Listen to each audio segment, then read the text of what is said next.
Wow, how the opening words of this week's Parsha teach us about how to daven to Hashem. Welcome to the Nesiva Shalom and all Parsha for Parshas Vayigash. The Parsha, of course, begins with the words Vayigash Elav Yehuda, that Yehuda approached. And regarding this approach, the Medrash says in Bereishis Rabbah that one of the Tanaim says that Vayigash means that he approached him for milchama, for war. Another says Vayigash means lefius, in order to pacify the one who was ruling over him. But the third says, Rabbanon Amri, the rabbis have taught us that Vayigash is Lashon Tefilah. That this is how he began to pray. Now let's understand what the pasuk continues with. It says, Bi Adoni, a kind of language of request. Yidaber na avdecha davar be'oznei Adoni. That let me speak in front of you, into your ears.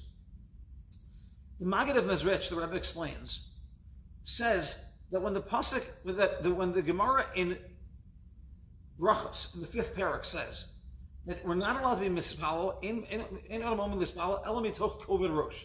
That one has to stand up to daven from kovid rosh. The simple meaning of this, of course, is from a certain kind of calm and sincerity and seriousness.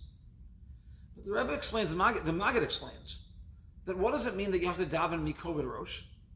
He says rosh is a hint to HaKadosh Baruch Hu, and kovid rosh means a sense of honor and the sincerity and the reality of being with Hashem. And so that a person should never get up to daven to Hashem and say, here's what I need. Let me talk to you about my list of things. There's me, of course, and I need this, this, this, and this. No, the proper way of davening is mitoch kovid rosh, from the ability to understand that inside of me is a chelik elokam imal, a little piece of HaKadosh Baruch Hu, so to speak. And with me, the Ribono Shalom is B'tzara, if I'm B'tzara. And so for Kvod Shemayim, a person davens and says, these are the things that we need. First of all, he might daven about the things that HaKadosh Baruch Hu needs, Binyan Yerushalayim, as Tzemach David. But even when speaking about himself, he's talking about the pain that it must cause to the Shekhinah when, quote, when we are not doing well, me and even the Chelik Elokah that's inside of me. And therefore the Rebbe explains, based on this Maggid Mezrich about Kovid Rosh, that listen to the words of Yehuda, Bi Adoni, inside of me is my master. Inside of me is my master, so I come to pray for the purposes of what's good, kivayachol, for my master.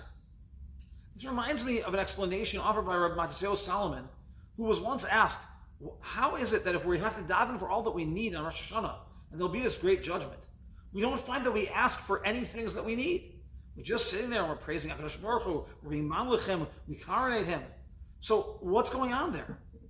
And Rabbi Matisyahu explained, based on a mashal, that a person might come to the government and ask for his needs. And if he would come, he would find that there's a very long line of people who are waiting until they get to the front, and the government gives them all of their needs, perhaps all their construction needs.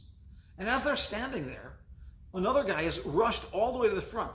The officers of the king grab him and they bring him all the way to the front, and he gets everything he needs right away. So people object. They say, what's going on? Why is he getting everything that he needs? And we're sitting here waiting. The officers say it's very simple. You see, you're sitting here waiting to get things that you need for you. But this man who just was ushered to the front, he wants to build a palace for the king. Because he wants to build a palace for the king, we want him to get going right away. So based on this mashal, Rabbi Matisyahu said that's what's going on in Rosh Hashanah. That we're being mamlech HaKadosh Baruch Hu, and all the good's going to come because my concern is not for myself. My concern is for Kvod Shamayim. My concern is for HaKadosh Baruch Hu. He's my king. I'm trying to build a life, and my family's life, lichvodo, shakol bar lichvodo. Everything is for him. And so HaKadosh Baruch Hu gives us everything they need. That's what's going on in that judgment. Back to our parsha, Bi Adoni. Inside of me is my master. And so I'm asking of you something. But the Rebbe explains further. And this is in the words of the Toldos Yaakov Yosef. The Toldos Yaakov Yosef says that the Baal Shem Tov said, what's the meaning in the pasuk? Let me read it to you. Tefilah ani ki yatov v'lifnei Hashem yishpoch sicho.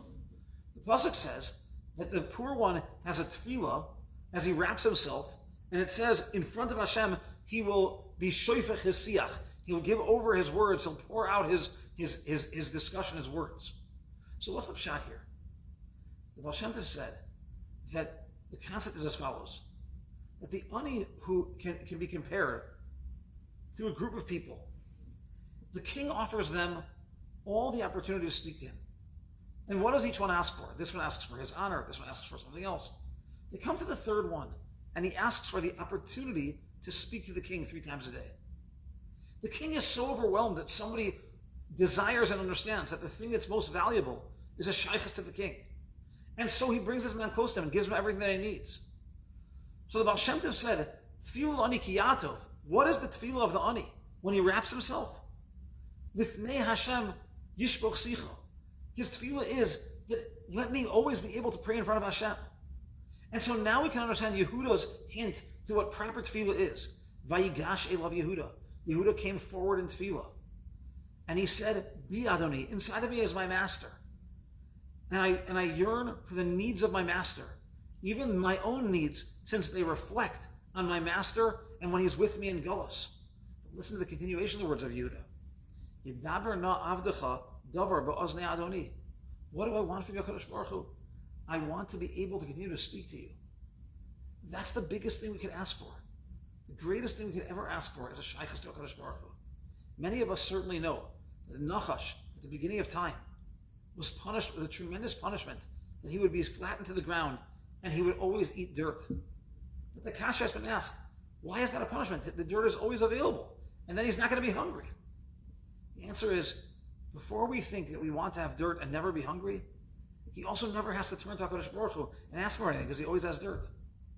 But Unzer Yidin, Klal Yisrael and Gullus, and every person has needs. And because we have needs, it's a gift to us that we can turn to HaKadosh Baruch Hu and ask him. So every day, 3 times a day, we're Mekayim, Vayigash elav, that we go towards HaKadosh Baruch Hu.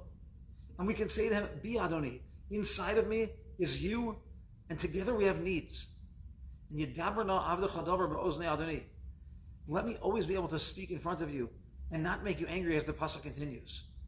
HaKadosh Baruch Hu has set up a world of needs, a world of desires, a world of opportunities.